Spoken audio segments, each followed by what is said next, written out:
Bezawada Vambay colony ఒక్కసారిగా ఉలిక్కిపడింది. ఇళ్ల మధ్య డెడ్ బాడీ పూడ్చిపెట్టారనే వార్తతో భయంతో కాలనీ అంతా వణికిపోయింది. వివాహేతర సంబంధానికి అడ్డొస్తుందనే నెపంతో తన భార్యను కిరాతకంగా నరికి చంపాడో భర్త. ప్లాండ్గా హతమార్చి నిజాన్ని సమాధి చేశాడు. తనకేం తెలియనట్లుగా తెగ యాక్టింగ్ చేశాడు.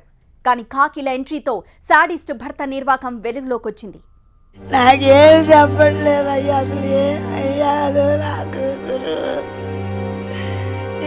తల్లి ఆర్తనాదాలు మిన్నంటాయి. నా కూతురు ఏం చేశాడనయ్యా, ఊరెళ్తానన్నాడయ్యా. చిన్నారులు గుక్కపట్టి ఏడ్చారు. నాన్న ఆంటీ దగ్గర తీసుకెళ్ళాడు. ఫస్ట్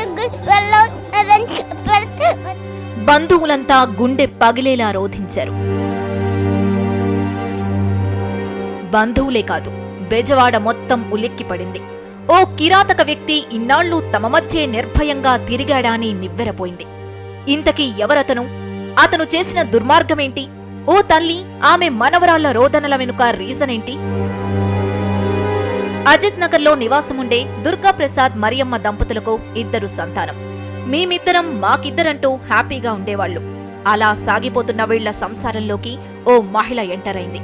ఆమె ఎంట్రీనే ఈ కాలనీ చిగురుటాకులా వణికిపోయేలా చేసింది. ఏం జరిగిందో తెలియదు. ఉన్నట్టుండి మరియమ్మ కనిపించకుండా పోయింది. కంగారు పడ్డ ఆమె తల్లి అల్లుణ్ణి చాలాసార్లు ప్రశ్నించింది. ఆమె ఎన్నిసార్లు ప్రశ్నించినా దుర్గాప్రసాద్ కట్టు కథలే చెప్పుకొచ్చాడు. అటు తల్లి కోసం తల్లడిల్లిన బిడ్డలడిగినా దుర్గాప్రసాద్ ఏమీ చెప్పలేదు. పైగా పిల్లల్ని బెదిరించి భయపెట్టాడు. తల్లి గురించి ఇకపై అడగొద్దని వార్నింగ్ ఇచ్చాడు.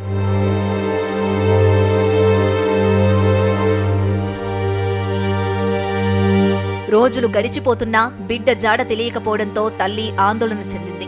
బిడ్డ ఆచూకీ కనిపెట్టాలంటూ పోలీసుల్ని ఆశ్రయించింది. కేసు నమోదు చేసిన పోలీసులు దుర్గాప్రసాద్ను అదుపులోకి తీసుకుని ప్రశ్నించారు.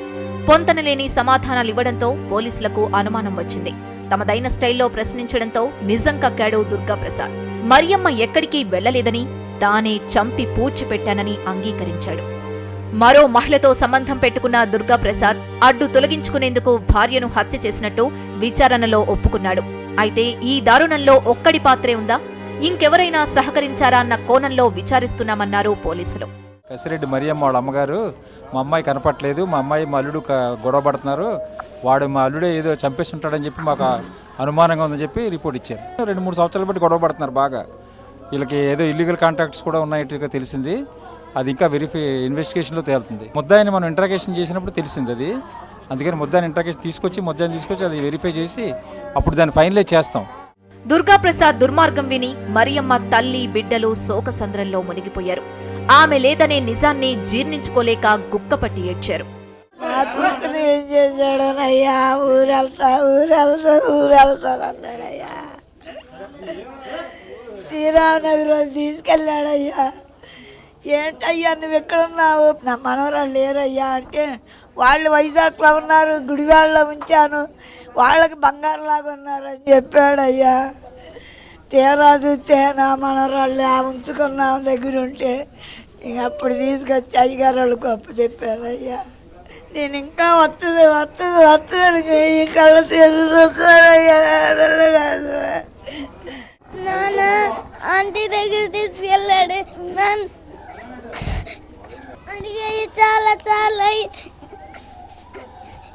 అడిగితే వైజాగ్ లో ఉంది, ఇంకా రాదంట, మనం వదిలేసి వెళ్ళిపోయింది అని అన్నాడు. నాన్న చెప్పలే, ఫస్ట్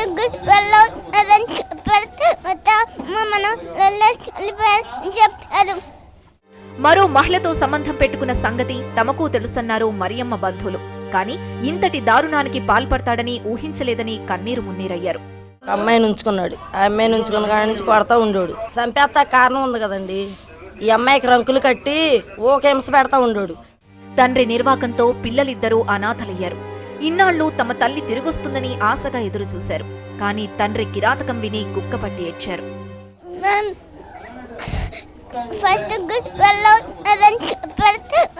భార్యను చంపిన దుర్గాప్రసాద్ కాలనీలోనే పూడ్చిపెట్టాడు.